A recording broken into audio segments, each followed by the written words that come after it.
Okay, so I'm Adelaide, and I am with Wolf's Daughter. You can find us on Facebook. There's also wolfsdaughter.com. And I am an intuitive reader as well as life coach, and I love crystals, and I've had it for probably most of my life. Hi, my name's Bridget, and I am from aridspirit.org. I'm a crystal Reiki master and energy healer and a spiritual director. And I am very, very big fan of crystals. And I'm so excited to be here with Addie today. And we are going to give you a little bit of rundown on the crystals and let you know how they can help you. Okay, so what we're doing is you can see that they're kind of categorized. So we're going to go through different categories, and these are specifically using crystals for specific objectives, like, for example, anxiety, if you have some issues with stress, or if you feel like you need some kind of protection. So we're going to go over each of these crystals. We're going to talk about them a little bit.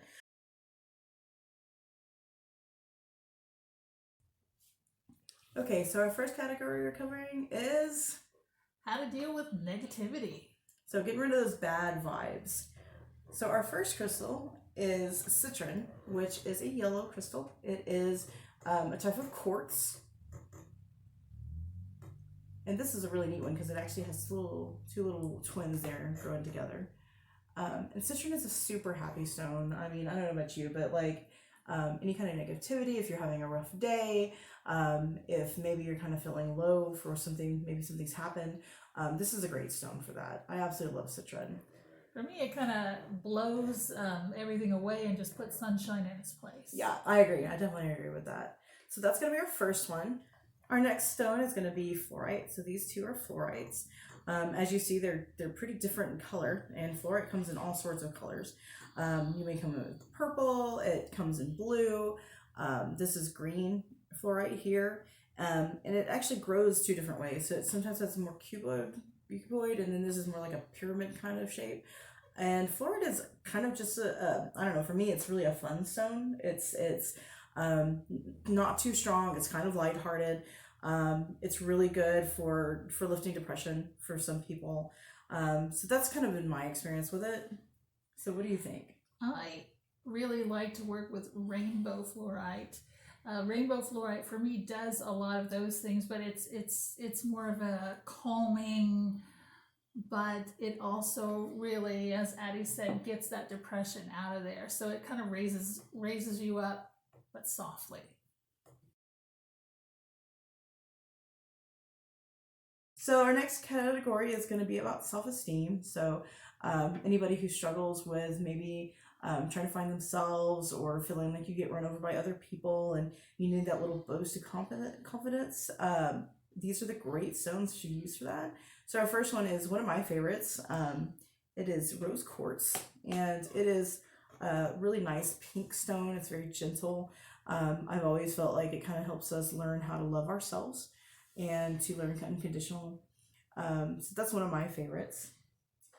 It is one of my favorites as well. However, I do like to work with it in its raw form. Okay. And I find it to be a little bit more more powerful in its raw form than in its polished form, as you see here. But it does help you really love yourself. I think we all need some of that sometimes. Yes, definitely. Yes. Especially women. You know, sometimes we're taught that we have to put ourselves last. So this is really good. It's always good to learn that skill. Our next stone is going to be lepidolite. It is a type of muscovite. It is kind of a more purpley, kind of darker purple pink color. And I have not worked a lot with it, honestly, but I've always felt it is kind of like a glam girl to me, because it is sparkly. It is a type of sparkly, mica, so it is very sparkly. So I haven't, like I said, I haven't worked with it a lot, so you're gonna have to kind of fill in here. Sorry for kind of throwing it at you.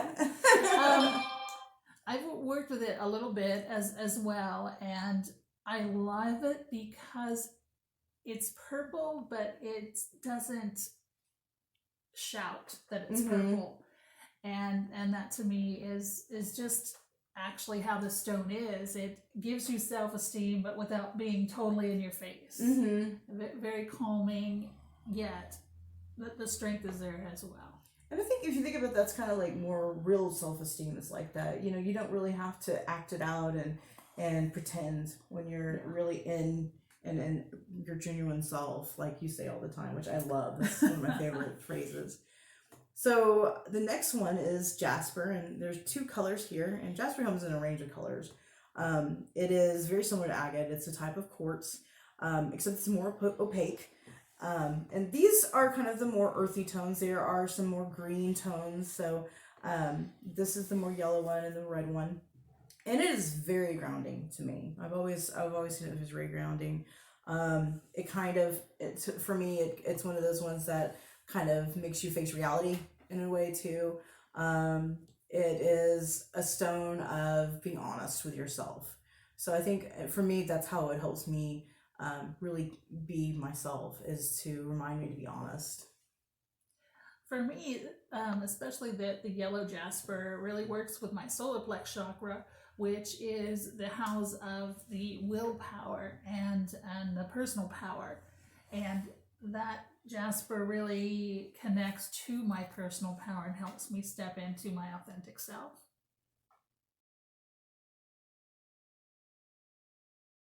All right, so for our next group of stones, we're going to go over things related to stress. So these are great for de-stressing.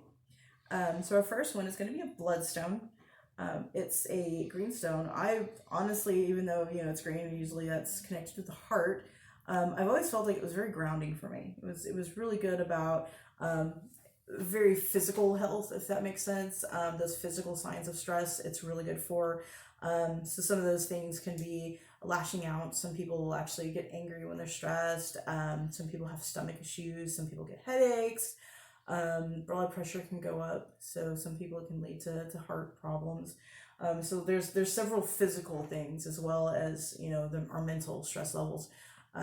So I find it really good for that, for those more physical signs. Yeah, me too. And bloodstone is also known to help with blood conditions. So, high blood pressure would be very good for that, as well as stress.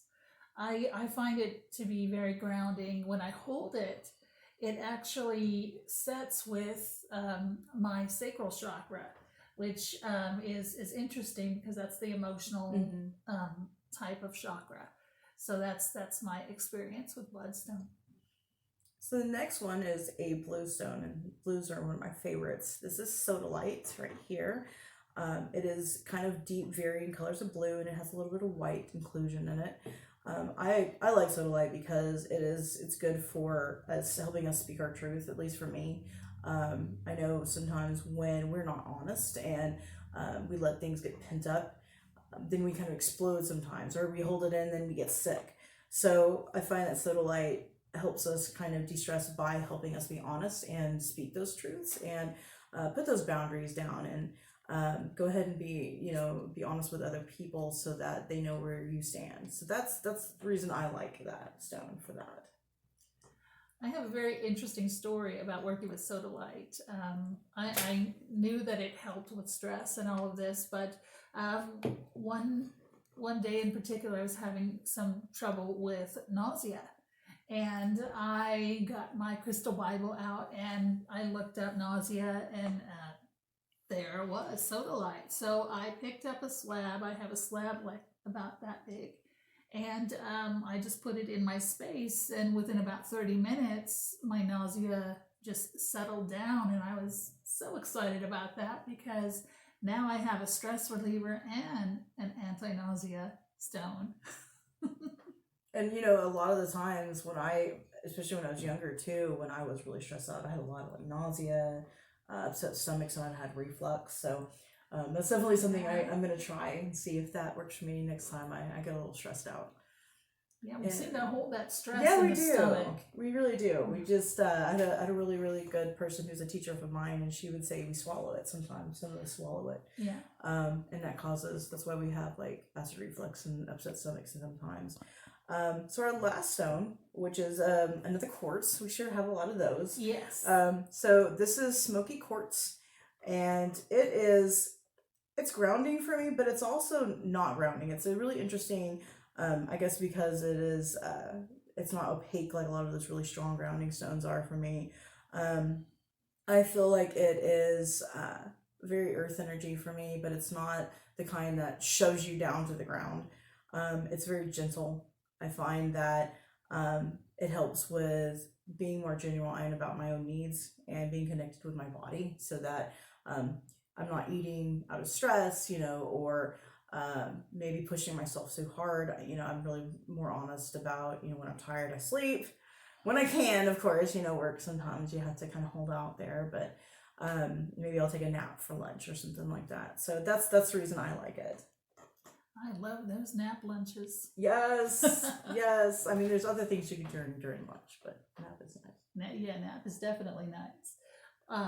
With smoky quartz, I really enjoy working with this crystal because what it does for me is when I hold it in my hand, it just takes all of that stress, also the negativity that's going on in my energetic field and also my physical body, and just absorbs it. And it is just so great to work with that. And also sometimes I use it with a clear quartz, because clear quartz will magnify that.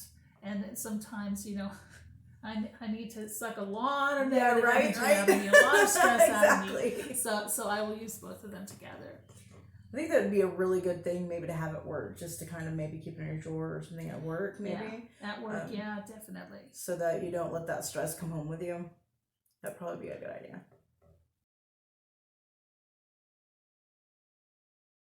Okay, so we went over stress, so now we're going to talk about peace. So when we were talking about peace, when we were talking about trying to get in that more meditative and calm state, especially if it's been kind of a hectic day. So the first stone we're going to cover is carnelian. This is not my favorite stone, so I'm going to lean on Bridget real hard on this one. But I know that it is pretty grounding. But like I said, I don't really work with it. This is not my buddy. Well, and can you explain that a little bit more? Does it give you headaches? Does it make you nauseous? Well, certain stones that you don't really click with. That's true. They just don't. And it's interesting because, like, I used to not really click with black tourmaline, and now I'm able to use it. So I think also it may kind of connect with some of your deep-seated issues. One of the things I know is that sometimes carnelian is connected to the mother and those mother energies. And that is something that I have kind of some background issues with. So I think part of that is that lack of nurturing when I was growing up, and how I have to learn how to nurture myself more. And that's just telling me that that's something I still need to work on. So I feel like that might be part of it. And it's funny that you say nurture, because that's completely what I get from this. I get a very strong sense of being in my mother's lap, and just really being cared for, protected, like there's not a care in the world. Somewhere you want to be as you go into meditation. Yeah. So I can definitely see why I didn't connect to it well. It's something I had to learn on my own. So our second one, I do have way too much of for some reason. I do tend toward calcite for some reason, and not even on purpose. I just started looking at all the calcites I had. So these are some examples. So this is green. We have a clear. This is more of a mango kind of color, kind of pinkish color. And then down below is going to be more of the gold and orange color. There is actually more of a gold one, which I have here. It's kind of hiding. So I somehow ended up with a lot of calcites. What's really interesting about them is the calcite term comes from the word calcium. So they are calcium based. They will kind of disintegrate in water, so you have to be very careful about that. I think you said the ites are really important about that. Calcites especially, they are very reactive to any kind of acids. Well, calcites are awesome for relaxation. I mean, that's the best way I can explain it. Like I hold on to one and I'm just like chill. it chills me out. And I think that I kind of wish you could just kind of like throw them at people, and like that would magically make them chill too, so we'd all be chill and we'd be okay together. But yeah, that's kind of just, it's really simple, but that's really what I feel from calcite. It's just that really chill, calming energy. I feel that as well, and also I use it with my clients, and I have a big blue calcite, and I was working with one of my clients in their throat chakra, and I just put that calcite underneath them as an anchor, and it really just, they said that they have never felt more peace, and it's so amazing that something from the earth, well, it's not amazing, but it kind of is, that something, that something from the earth can elicit such an emotion, such a physical response in us. I think that's just great. That's why I love crystals so much. I think it's really interesting because, like, kind of in your line of your thought is that crystals all seem to have their own vibrations, and everything is energy, everything is vibration. You know, we have our own, you know, different parts of our body honestly have their own vibrations. And I think that's one of the reasons that we kind of connect with some crystals is that, you know, they kind of are what we need, you know. Definitely. For example, with cats purring, that vibration is healing. They found out it actually can be healing. So I don't think it's that much of a stretch to think that crystals too can kind of help us with their vibrations.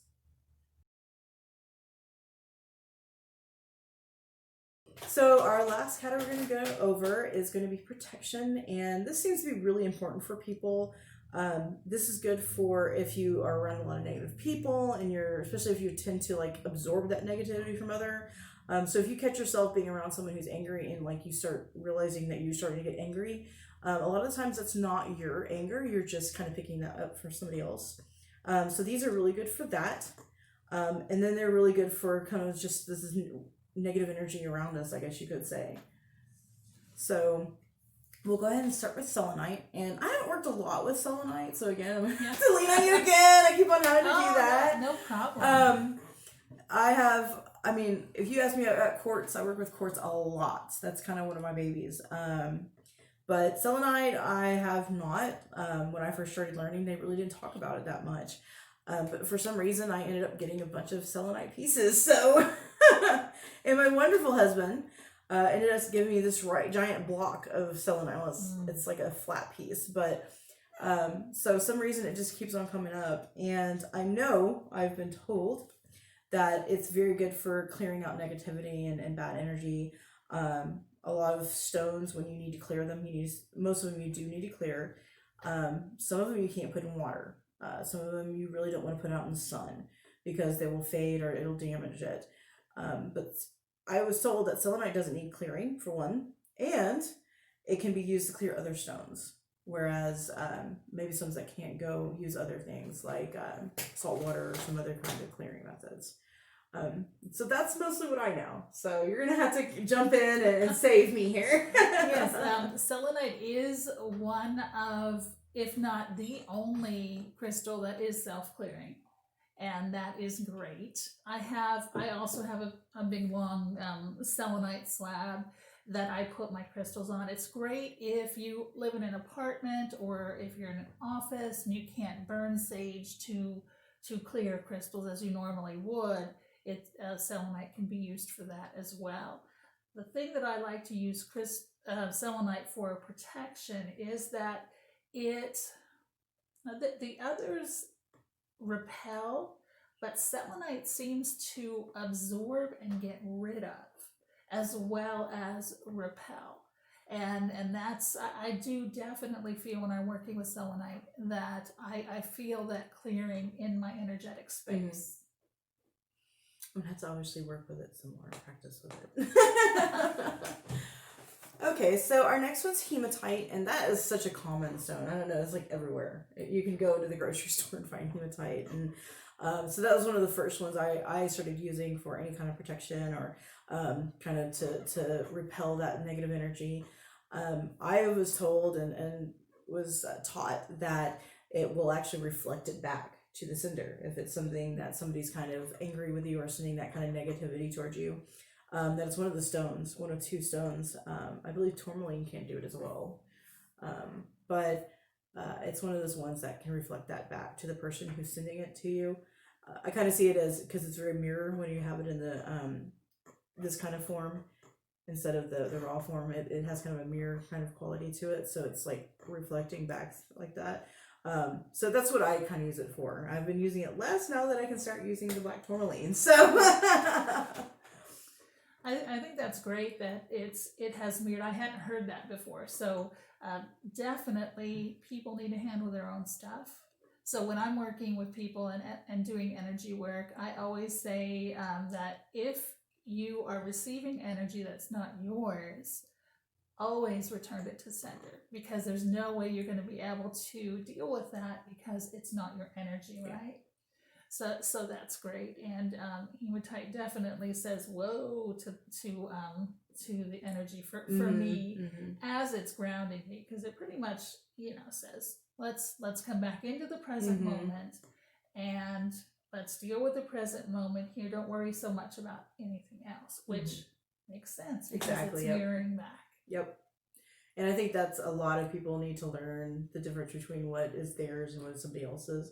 I know that it doesn't seem like it, but I have struggled with depression for a long time. And once I started realizing that I shouldn't be taking on other people's stuff, that was theirs to deal with, I mean, I feel so much better. It's 9 day now. So that I definitely would recommend learning to do that, really kind of take those moments, and hematite can be your best buddy in that, or one of your best buddies. So we next have these are obsidians. So all three of these are different obsidians, and there's more than that. I actually have some rainbow. There's some that have like a golden sheen when you have light on it. It has like this golden color on the inside. And they are a volcanic kind of rock. It's actually essentially glass. And that's why if you ever pick a piece up and it's kind of sharp on the edge, or if it breaks, it's what's called a conchoidal fracture. So it's like a round fracture. That's another reason why they would make them, like the native groups would make them into spear tips and such, as they could easily break and make a really sharp edge. So be careful too, because they can make a very sharp edge. So this is the basic one. Then this is a mahogany, and then this is a snowflake. An apacheteer is actually another type. Supposedly that's formed in the air when the volcano goes up. It actually hardens in the air, so that it's kind of different from a lot of other stones that's actually formed in the sky, which is kind of an interesting thing, isn't it? And I think that they're awesome. I love obsidian. It is grounding. It's so, like, any kind of negativity, it's just like, screw you. It really is, man. It does not let people mess with that energy, that good vibe for you. It is absorptive. I've heard it that it's one of the stones like black tourmaline that can turn negative energy into a positive energy. So it's like if somebody's sending you that bad vibe, it just say, well, thanks for the energy. I'm gonna turn this into something good and like give it to my person here.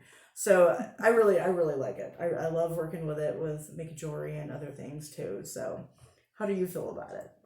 I love it. I haven't had the opportunity to work with mahogany, which I'm going, you're so pretty. You may have to borrow it. I have had the opportunity of working with snowflake and rainbow obsidian. And even though they're the same type of crystal, I feel that there's just a slight difference between the two.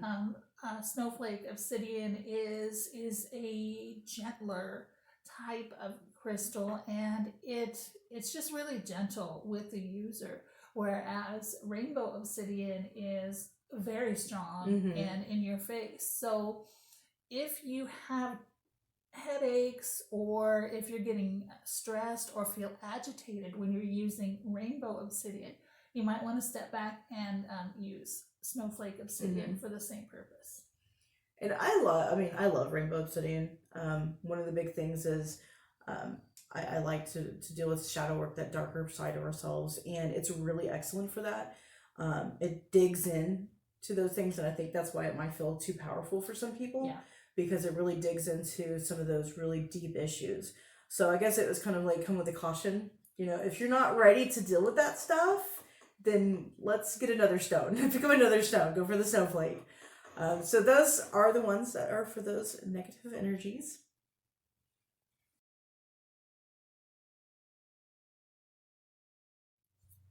Okay, so now one thing that we'd like to, because we've kind of introduced you some stones, we do want you to make sure that you take care of them, you're using them right, clearing them. We're going to go over a few things, and we were just discussing how we would know essentially when to clear the stones. So one thing I do is I am pretty intuitive with them, so I can kind of feel when there's it's almost like a gunky buildup on them. So I kind of make sure I cleanse them, and at least once a month is good if you're not really sure. And I do the same thing, except when I am working with a client, I always clear all of the stones that I work with right after the client, and especially before I use it again on the next client. Kind of clears out that energy so you can come at it with a new energy. Because crystals are kind of like us, we absorb those energies too, and it's good when you have clients, especially if you're doing readings or if you're doing energy work or anything like that, where you're working with somebody else's energies. It's really good to cleanse yourself as well. Yes. So definitely, at the end of the day, take a nice bath or hang out with some selenite or something like that for yourself. So we'll talk about, I guess we can talk about saging first, or smudging. Yes. Okay, so that's one way of doing it, is smudging. So this is a sage bundle. Obviously, it's been used a little bit. So this is a really good, and there's more than sage you can use. What else have you used, would you say? Palo Santo. Palo Santo. And I think I've heard of sweetgrass is a good one. Yeah. I like sweetgrass. It just smells really, really good anyway. And there's different kinds of sage too. So this is a white sage, I believe. So there's different kinds. And you just burn it and let the smoke go into the crystal. And make sure you're being careful about what crystals do too, because they can be clouded by some of them. So quartzes aren't too bad. Quartz, you can almost, they're kind of like the bulldozers of the crystals. They can take almost anything, I guess. Or what watch is that? Is it Timex or? Yeah, they're like, yes, you can just almost beat the heck out of them. They have a hardness of 7. Diamond is a 9. So they're very hard. And they don't usually have a lot of extra chemicals in them, especially clear quartzes. So you don't really have to worry about reactivity. And that's really what we're dealing with here, is chemical reactions. So that's why we're kind of careful with what specific things we use. So is there any other kind of uses, would you say, with smudging? With smudging and smoke? Anything you'd add? No, I would add to be very careful. Obviously, if you're using sage, you would want to use the container under it so you don't get ash and cause a fire. Definitely you want to do that, and you can just hold it like this and then go over it instead of going like this, because you might catch some things on fire. Yes, definitely. Definitely like think about time and place, right? Yes. Like you probably shouldn't be lighting up sage in the middle of your office to cleanse something, and we talked a little bit about that. Yes. Definitely time and place. You don't want to set off the alarms and having the fire department come and them coming, what's going on? I was just clearing my crystals. That would be kind of an awkward moment. So definitely be careful about that. Our next one is going to be salt. So salt has been kind of this cleansing agent for centuries, for millennia. They believe that you could keep away bad energy. Some believe you can keep away demons. You can supposedly block bad witches and such like that by doing a circle of salt. Or you can put in some water and sprinkle the water around. So it's been used for a very long time for clearing out like negativity. So you can just as easily just set crystals in. So you could literally just take a crystal and set it in the salt and just leave it for a while, and it should cleanse out the crystal. Again, make sure that you're careful about what kind of crystals you're using. Quartz, again, it can take pretty much anything. Make sure you're keeping the salt from getting wet if you're going to be using it this way. When you add water, again, we'll talk about in a moment, there's several crystals that it can disintegrate or harm. if you have water. And adding salt to it makes it even more of an agent that can be destructive and erosive agent. Corrosive, I should say, a corrosive agent. So anything, have you ever used salt in yours? I have actually not used salt. I understand that salt is very, very cleansing. Have you used like Himalayan sea salt Yes. or black rock salt? yeah. Or well, do you find there's differences between those? I think that, I mean, the table salt is usually kind of like your go-to just because you don't have anything. I'm kind of a kitchen witch, so I tend to grab whatever is there. I find that the pink Himalayan salt, which is from supposedly the Himalayan mountains, is usually a more clear, more earthy, more pure, I guess you could say, than something that's been manufactured essentially. The black salt, usually when I've seen it, it is, they put some kind of carbon in it or something like that. I wouldn't say it's necessary. It's supposed to be extra good. You know, anything black, like black stones, are good with negative energy. It's supposedly good at like getting rid of that negativity, but I wouldn't use it on crystals because it could also wipe off on them if it is like carbon based. That makes sense. So that's our salt, and then our next one is water. So we've warned earlier about water. A lot of crystals. I think the best thing to kind of just, unless it's quartz, unless it's clear quartz, please. Some other kind of quartzes aren't too bad. But unless it's quartz, leave it alone. Like, do not put it water. Put it in, and I believe, what was it, the ite you said? Yes, anything with calcite, selenite, anything with ite, don't put it near water. Yeah. So opal is actually okay. It's very similar to quartz. You can put it in water. But I think it's a good idea to just kind of, unless it is quartz or something like that, just put the water to the side. Don't do it. Just don't do it. Okay. Our next one, which I haven't done a lot. Before you move on, what do you have to say about water? This is water that just came out of the tap. Yes. I know that you work with full moon water and new moon water. Yes. Can you tell us a little bit about that? Oh yeah. Okay. So I usually use that for cleansing homes and such, or during rituals. So one thing you can do, I like to do, is I will take a little container and I'll put some water in it. I actually, one time I got some stores actually have this. It's rainwater, and they collect it, and you can actually get it from the store. It's already clean and everything. And so I used that, and I poured rainwater in, and I put quartz, because quartz, like we said earlier, is really good at amplifying.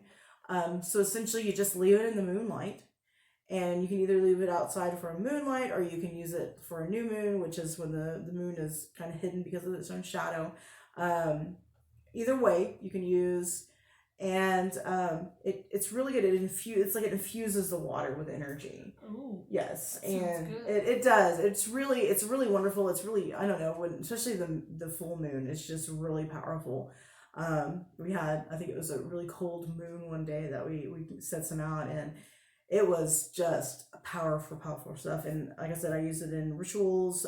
It's really good for whenever you're trying to energize a space, or I wouldn't necessarily use it for cleansing necessarily. I mean, you could, but I would use more of that if you're trying to charge a stone, which is to put intent or energy into it, for some kind of purpose. And we can have it. We'll probably do another video over that later about having charging and such. So that's really, and I would recommend doing just, it's really nice just to have moon water. You can have sun water too. Just to let you know, you can put it out in the sun. Those are really good on, for example, equinoxes are good for that. Or you can do it for solstices. So the word sol means sun. So equinoxes or solstices are good for making sun water. So do you have any other with water? Okay, cool. All right. So we are on selenite, I believe. Finally. Yes. And this is your favorite, I know. Or one of your favorites. One of my favorites. One of your favorites. So this is, we showed him earlier. And honestly, crystals have gingers, I swear. Because like, this is for me, I'm doing him. This is a him. And so we had him out earlier, and he's selenite. And selenite is one of those stones that, and I've never had to cleanse this one. It feels as clean and like energizes when I first got it. And it has been around all the other stones. It's probably why they're doing good and they're not going up too. So selenite is really great at cleansing. You don't have to worry about those chemical reactions with it because all you're literally doing is like setting it close to them, or if you have a slab or something like that of selenite, you just set them on top. That would probably be the easiest because I got one over there and I have my little guys over there on it right now. But I think it's awesome because you don't have to worry about that, the reactions and such, like with water or salt or other things. So you said you've worked with it quite a bit. Yeah. So I usually, definitely you can just set it here and it will clear itself. But me, I like to just go over it and, get all the nooks and crannies and just, until I feel...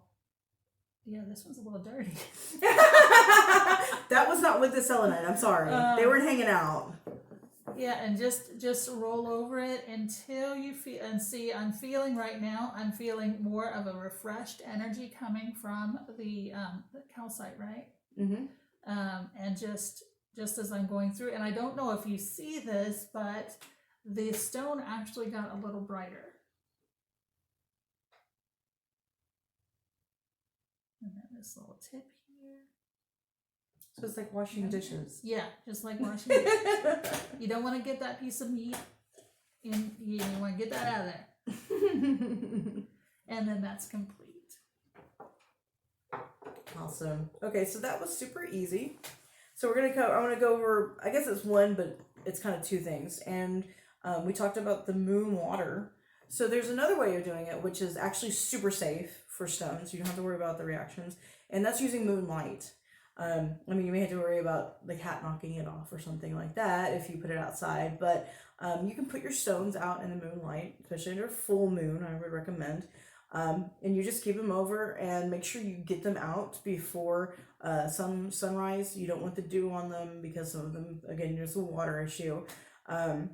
You may just keep them out maybe an hour or so to make sure that they don't have a chance that temperature, the condensation doesn't have a chance to form on them.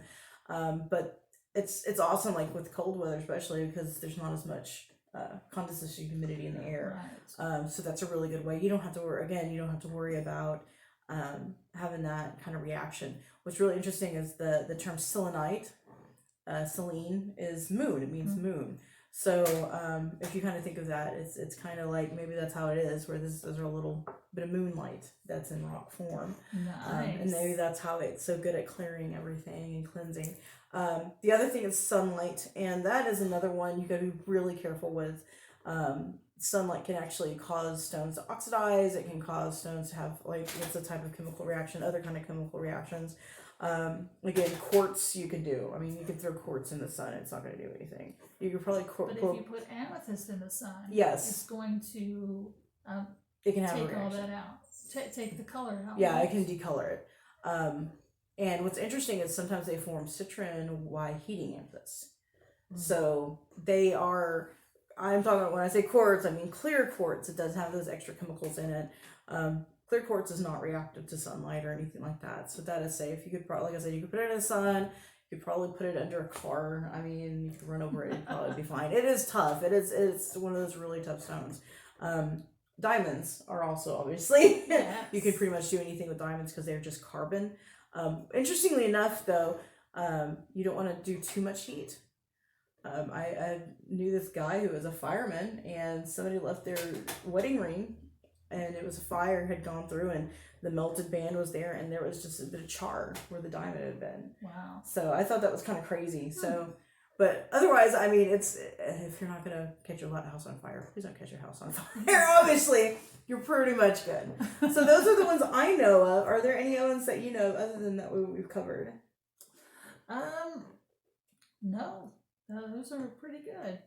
All right. Well, thank you again, and please watch for more videos. It may take a while, but we'll try to get into kind of a series on crystals together. So thank you from me, Adelaide. Thank you from me, Bridget. We'll see you next time.